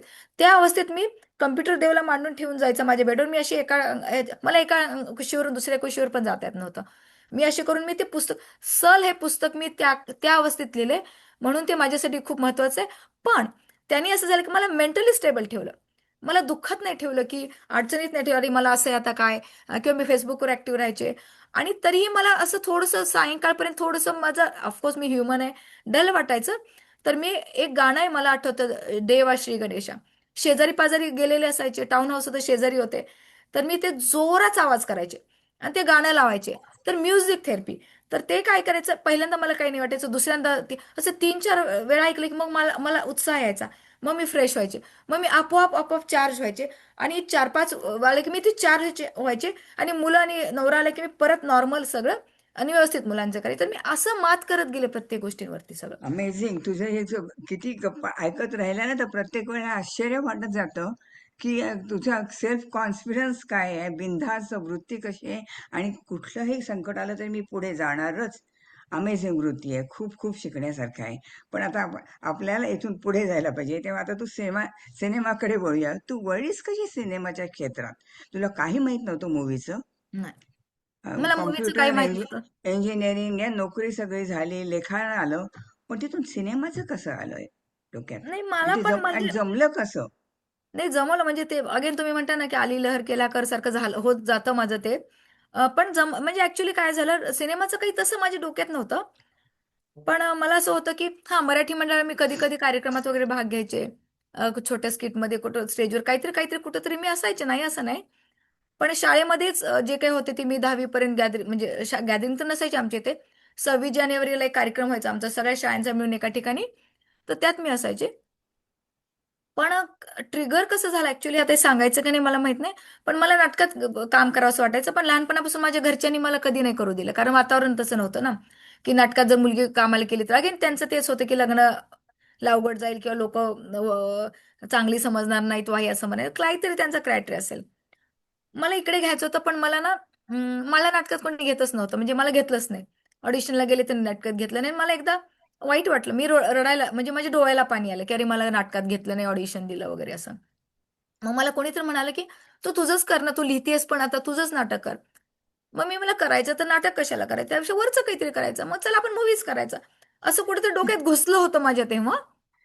पण मी तेव्हा काय करायले की पैसे बाजूला, पैसे मूवी करायचं म्हणजे पैसे लागतात ना. मग मी माझ्या पगारातून थोडेसे पैसे मी असे बाजूला काढून ठेवायला सुरुवात केली. कधी करेल काही असं काही डोक्यात नव्हतं, बस पैसे तरी मी साठवायला सुरुवात केली होती. पण त्याच्यानंतर अगेन माझं आजार मग थोडंसं सेटल व्हायला झालं, आणि माझ्या मुलाला आजार आला काही वर्षांनी, म्हणजे हे झालं माझं सेटल थोडं झालं. मुलाला असा आजार आला की तो पण आता अगदी अगदी ह्याच्यात गेला की वाचतो का जिवंत राहतो, म्हणजे या या स्टेजमध्ये गेलो आणि आम्ही पूर्ण खचून गेलो. म्हणजे म्हणजे माझा नवराही खचला होता, त्यालाही मला सांभाळायचं होतं, मुलालाही सांभाळायचं होतं. मी ऑफिसमध्ये जाताना गाडीत रडत होते, कारण मला घरी रडायला पण मुभा नव्हती. मी तेव्हा मात्र रडत होते, म्हणजे प्रामाणिकपणे सांगते, मी गाडीत रडत जायचे कधी कधी, की मुलाचं बघवत नव्हतं ना ते असं थोडं. पण मी त्याही अवस्थेमध्ये मुलाला शाळेत पाठवायची. त्याची टीचर खूप आम्हाला छान मिळाली, ती म्हणे पाठवून दे, झोपू दे इथं, त्याला बरं वाटायचं. मग ती खेळायला मुलं बाहेर गेली, ती बिचार त्याला उचलून बाहेर न्यायची वगैरे वगैरे. मी त्याला घरी आली की अशी, एवढा मोठा मुलगा, काय म्हणतात त्याला ते पहिलीच्या अगोदर, पहिलीच्या त्या काय म्हणतात त्याला ते, प्रिके पहिलीच्या अगोदर असतं ते, हा, प्रिके मध्ये केजी होता. हा केजी प्रीके मध्ये. मध्ये, गार्डन हा. हा किंडर गार्डन मध्ये. हा, तर त्यावेळी मी त्याला अशी, तेवढ्या मुलाला अशी मी कडेला बसवायचे आणि रोज संध्याकाळी त्याला बाहेर फिरवून आणायची, की त्याला कंटाळा येऊ नये घरात झोपून झोपून किंवा हे करून. असं असं होतं. आणि मग इतकं आम्ही खचलो होतो त्या 6 महिने, म्हणजे 5-6 इतकं खचलो होतो, म्हणजे आम्ही मनातून रोज तुटत होतो. मग आता डॉक्टरने सांगितलं की आता आता थोडं फरक पडेल, आम्हाला जाणवेल की आता आपला मुलगा घरी म्हणजे आता येणार, आता नीट होणार, हे दिसायला.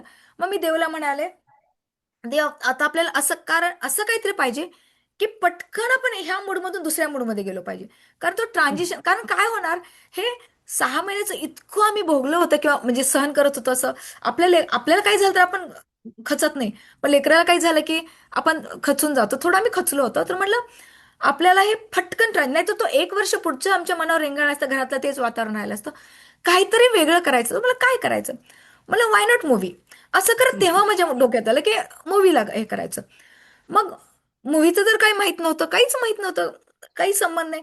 मग भारतामध्ये गेले त्याच्यानंतर, आणि अगेन तो स्वभाव, कुठं मूवीचं शूटिंग सुरू आहे कुठं तर माहिती काढून त्यांना कॉल करायचा की मी तुमच्या शूटिंगच्या इथे येऊन बसू का, माझं राहायचं, जायचं, यायचं, राहायचं, खायचं, जे काय असेल ते मी सगळं बघेल, मी फक्त येऊन तुमच्या कोपऱ्यात बसेल, तुम्हाला न डिस्टर्ब करता, फक्त मी ऑब्झर्व करेल, शिकेल.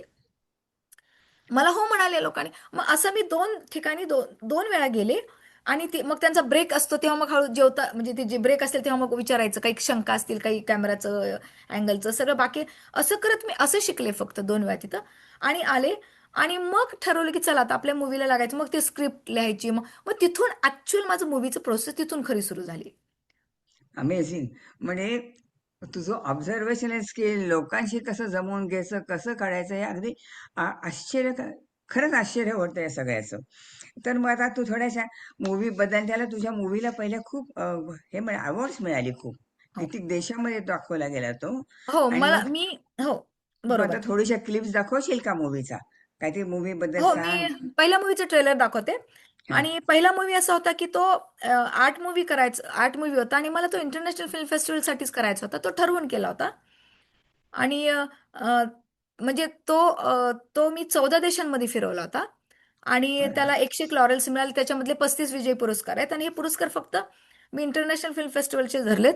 मला महाराष्ट्र, म्हणजे त्या मूवीला महाराष्ट्र सरकारचा पण एक पुरस्कार मिळाला होता. मी त्या काळी सिंग साऊंड केला होता आणि त्याला तो पुरस्कार मिळाला. अगेन ते धाडस केलं होतं.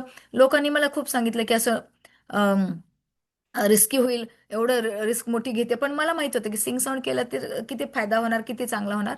आणि मी तो केला होता. आणि तो म्हणजे ॲप्रिशिएशन मला जगभरामध्ये खूप चांगलं मिळालं त्या मूवीला. मी त्याचं ट्रेलर दाखवू शकते फार तर आता तुम्हाला त्या पहिल्या मूवीचं. दाखवू दाखव ना, मला वाटतं दाखव ना, काही अगदी. दाखवू ना? हो हं. हो दाखव.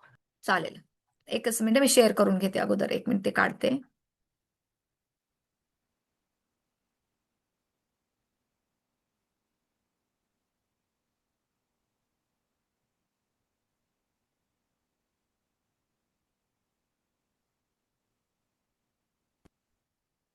दिसतो स्क्रीन माझा? हो हो. दिसतो दिसतो. एक मिनिट, बाकीचं पण काहीतरी दिसते, मला बंद करू दे एक मिनिट. I am sorry. हं.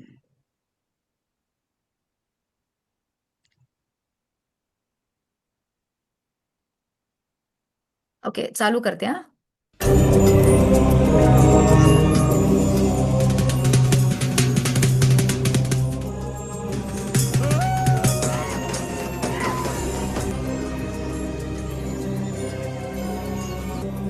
महाराजाची अवलाद म्हणून कोण काम बी देत नाही, खानदानी अवलाद द्यायची. मिळाली म्हणून वाचलास.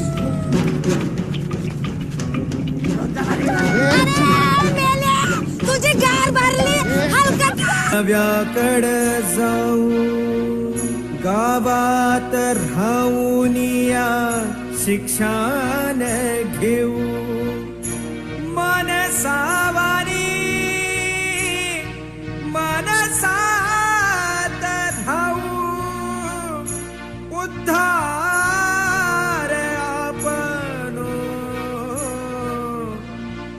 आपणच करू. मागे तर राहू दे, आणि इथं काय झालं ते सांग.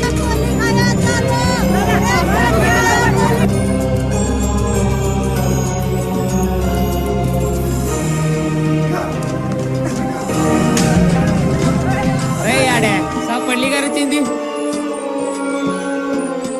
अरे माणसात जाऊ आम्ही बी.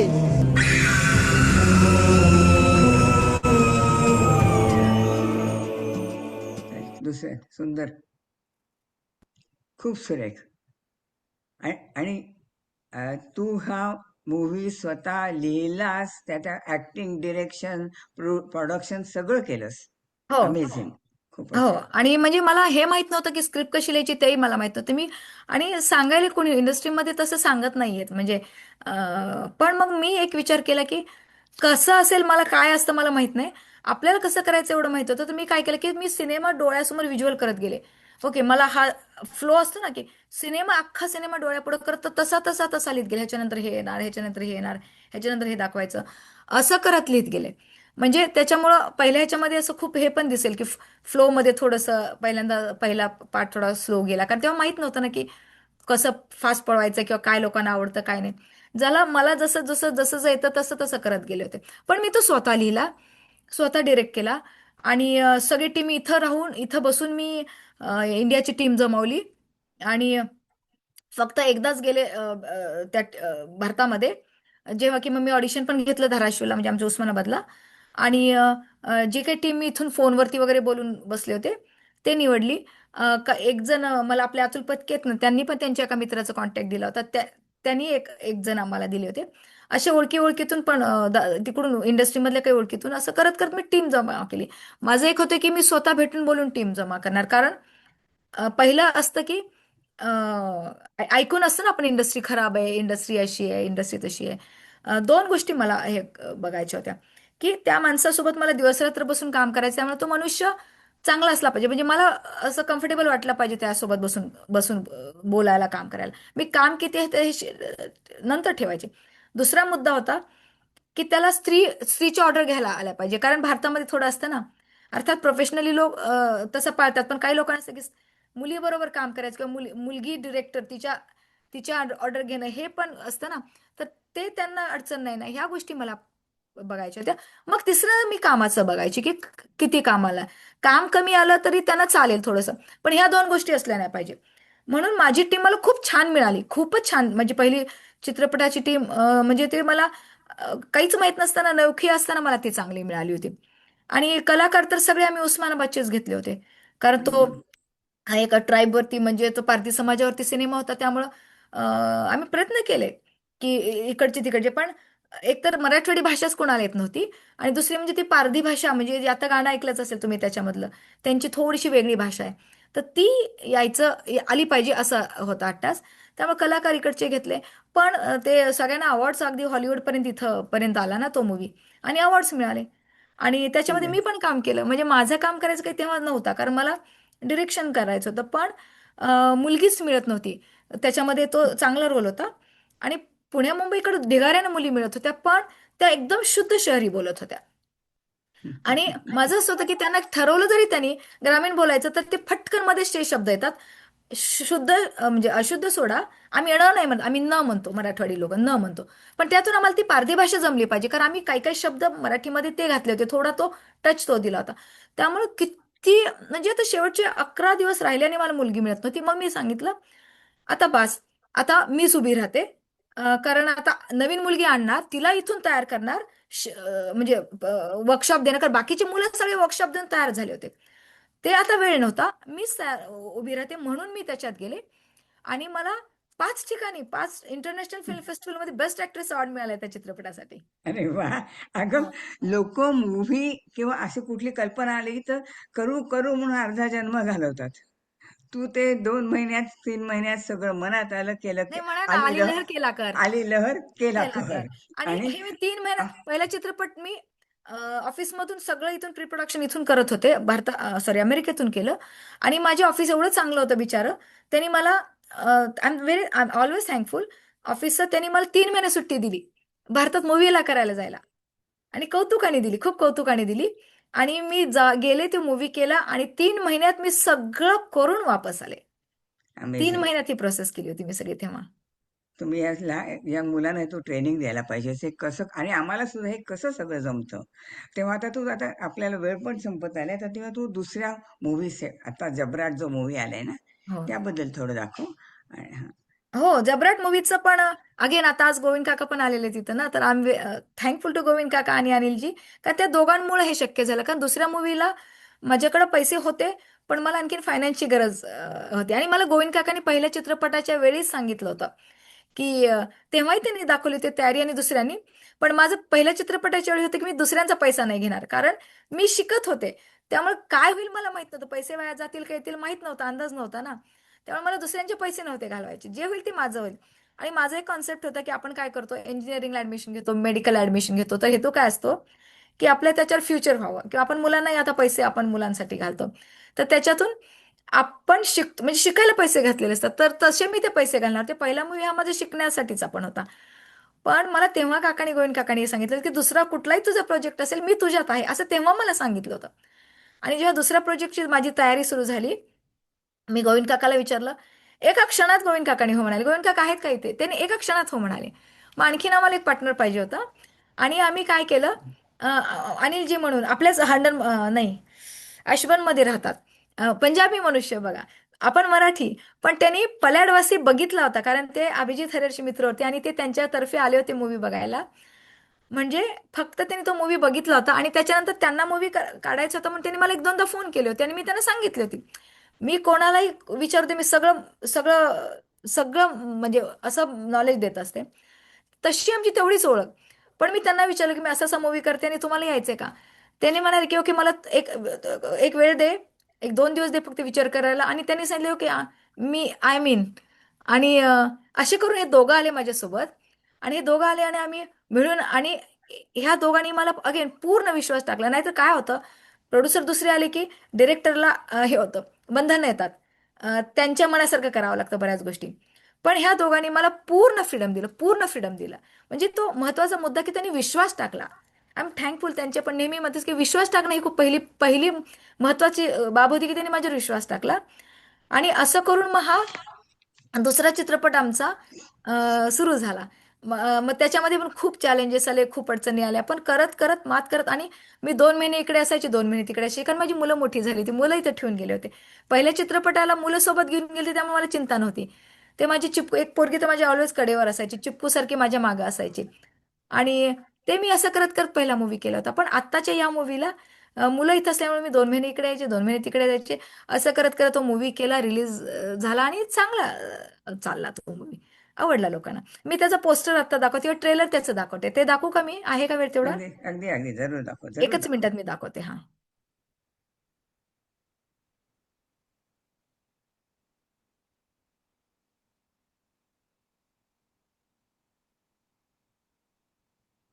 हे त्याचं पोस्टर आहे त्या चित्रपटाचं.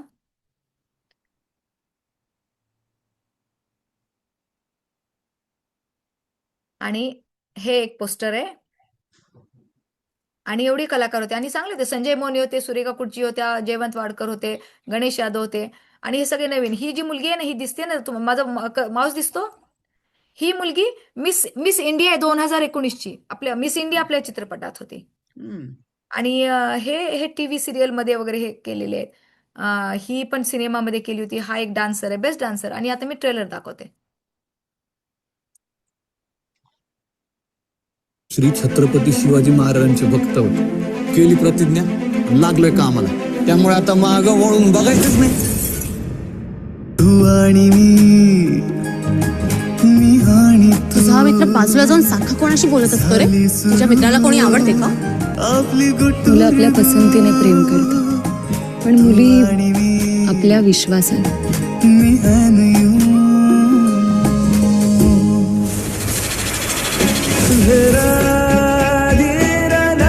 मला वाटतं तू जाऊन आणि निशाला सगळं खरं सांगावं. आपल्याला माहिती ना आपण काय करतोय, का करतोय. तुझं मनात आणलं किंवा ठरवलं तर कुठली गोष्ट करू शकतो. मी माझा भूतकाळ कधी विसरूच शकणार नाही. अरे अशक्य गोष्टच प्रयत्नाने शक्य होती. संकटाची माळच लावा लागणार आहे त्यांच्या अंगावर. एवढ्यात हिंमत हारलास तू. मला मेहनतच करायची नाही ना, तुम्हाला आयत्या पिठावर रेगोटं मारायचे. तात्या, माझं चुकलं, मला माफ करा तात्या. मला नाही माहित आलो की माझं भविष्य काय असेल.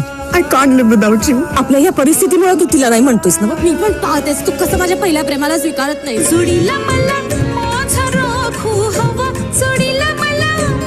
हॉस्टेलला नाही, कॅम्पस मध्ये नाही, त्या डोंगरावरती गिटार वाजवायला जाते तिथे नाही.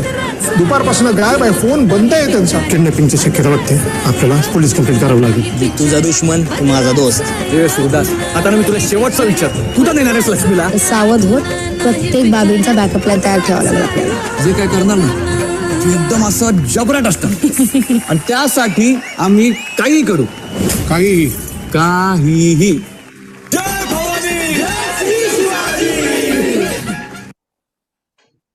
सुंदर, एकच मी स्टॉप शेअरिंग करते. फार सुंदर.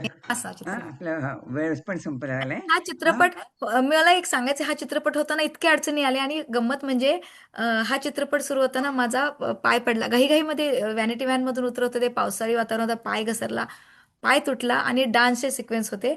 आणि मला दवाखान्यात जायला वेळ मिळाला नाही. आणि सगळेजण म्हणत होते की नाही नाही, फ्रॅक्चर नसेल कारण तू एवढा सहन केली नसती. पण मला खूप दुखत होतं. म्हणजे माझी सहनशक्ती जरा जास्तच आहे. ते खूप दुखत होतं. मी तसल्या ह्याच्यामध्ये ते 2 दिवसाचं शूटिंग संपवलं. गाण्याचं मोठे सिक्वेन्स होते. फक्त माझ्या भावाच्या मित्राकडून मी आपल्याकडे चपातीचा डब्बा असतो स्टीलचा भारतामध्ये, त्याच्यामध्ये घालून त्यांनी बर्फ आणून दिला. आणि ते बर्फात पाय ठेवून उभा राहायचे आणि हळूच लपून ठेवायचे. उभा राहून जालत लंगडत लंगडत मी केलं. आणि नंतर मी मला वाटतं 3ऱ्या दिवशी ते दवाखान्यामध्ये, नाही, मला त्या स्टेजवर जायला मी तर त्याच्यातून बाहेरच झाले. पण एका ह्याच्यामध्ये मला जायचं होतं स्टेजवर चालायचं, मी पण पार्ट होते. तिथं मला पाय टेकावा लागला आणि तो सुजला. आणि नंतर मी ते सगळं झालं, दवाखान्यात गेलं, मला फ्रॅक्चर होतं पायाला त्या. आणि मी त्या फ्रॅक्चर पाय असताना पुढचं शूटिंग केलं. आणि नंतरचं शूटिंग सगळं डोंगरामध्ये ह्याच्यामध्ये. मग मला काय करायचं की मी हे होतं, वॉकर आणलं होतं आणि 2 व्हीलरवर मला डोंगरात नेऊन उभा करायचे. मग जेवण माझं तिथंच यायचं, मी चालायची वगैरे नाही.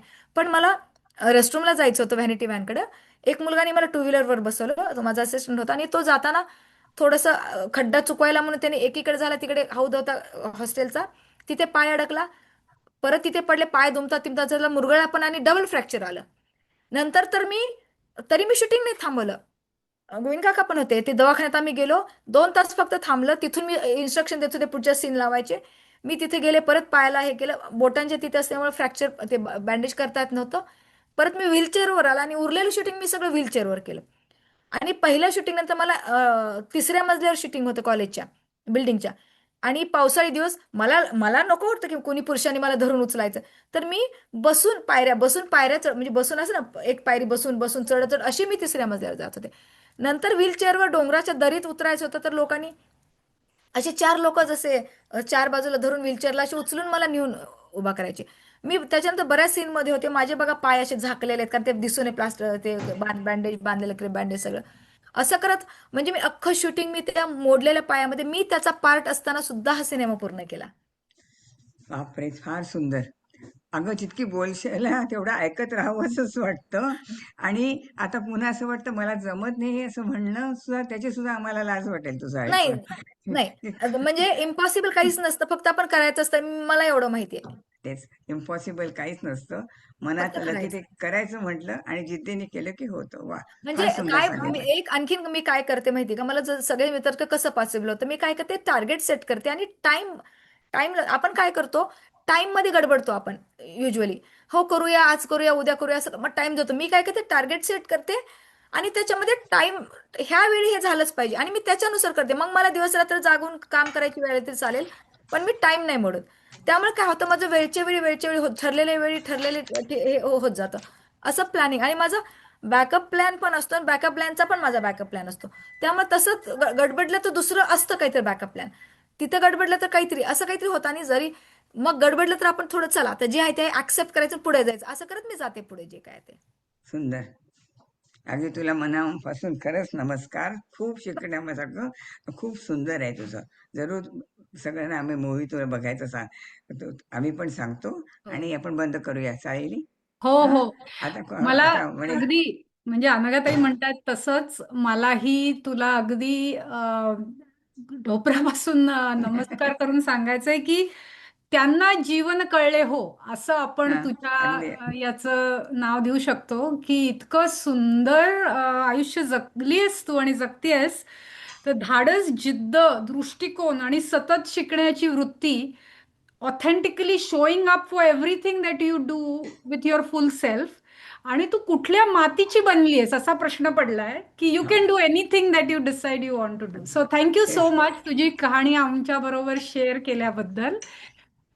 खूप खूप धन्यवाद.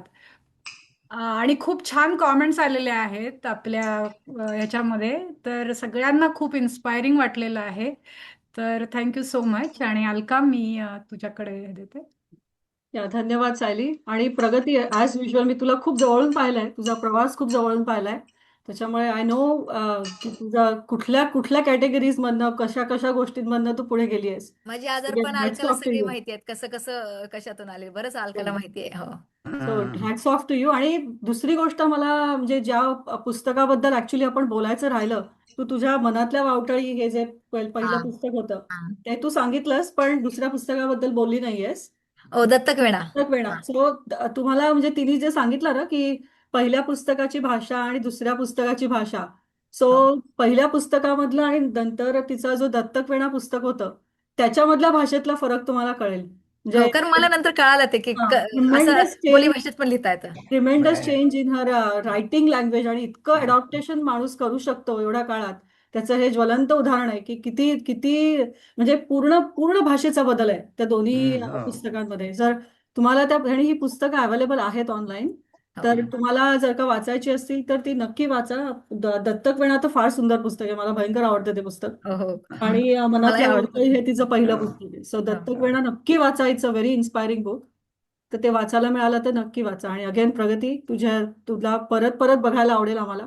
हो आणि हो. तुझं ऑफकोर्स अटलांटाला कधी आलो तर आपलं नक्की या, सगळे नक्की या. हो. आता मला आणि एक आता सायली, एक गोष्ट हा सांगितलीच पाहिजे. हा सांगू का? हा दत्तक विणाच्या पुस्तकाच्या वेळेला, बरं का, पब्लिशिंगच्या वेळेला, जेव्हा जेवणाची वेळ आली ना, तर शेजारच्या कोणी एक प्रोग्राम त्यांनी सगळं जेवण घेऊन टाकलं होतं.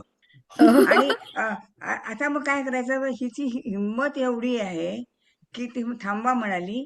मी घरी जाऊन तिने भाकऱ्या केल्या आणि फटाफटाफटा कशा करते माहित नाही, आणि एवढं भाकरीचं टोपलं आणून ठेवलं ते आणि केलेलं होतं, ते आम्ही केलेलं होतं. हा. हो, केलेलं होतं. आणि पण पिझ्झा अगं, मागवला काहीतरी वगैरे नंतर हो, मुलांना पण काहीतरी. हा हिंमत तिची हारली नाही तिने, की आता एवढी लोक आली आहेत, आपण खायचं सगळं गेलं, काय करायचं. एक क्षण विचार केला नाही तिने. त्यात काय आहे, करून टाकायचो. हो अप्रतिम आहे शिकण्यासारखं. ते अजून माझ्या लक्षात आहे. हो फार सुंदर. आणि she is an excellent cook by the way. खूप चांगला स्वयंपाक करते आणि ती खूप चांगली डान्सर पण आहे.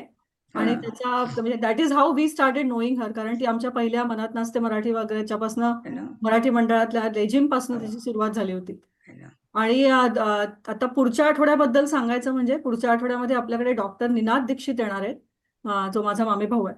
आणि he is joining from Chicago. तो फॅमिली प्रॅक्टिशनर, बरेच आता जवळजवळ मोर दॅन 2 डेकेड्स त्याचं काम आहे. आणि तो मेडिकल एजिंग म्हणजे आपला जो माइंड इम्बॅलन्स होतो किंवा मेमरी इम्बॅलन्स होतो आफ्टर एजिंग, म्हणजे एका 50-55 वर्षाचं वय झालं की हळूहळू आपली स्मरणशक्ती कमी व्हायला लागते. आणि मग नंतर पुढे काही आजार त्याच्यामधनं उद्भवतात किंवा खूप अर्ली स्टेजेसमध्ये काही लोकांना मेंटल इम्पेअरमेंट यायला लागतात. तर ॲज अ फॅमिली प्रॅक्टिशनर किंवा ॲज अ फॅमिली फिजिशियन त्याच्याकडनं आपण काही गोष्टी ऐकणार आहोत की अर्ली सायन्स कसं बघायच्या, त्याचं प्रिव्हेन्शन कसं करायचं, या सगळ्या गोष्टींबद्दल तो बोलणार आहे.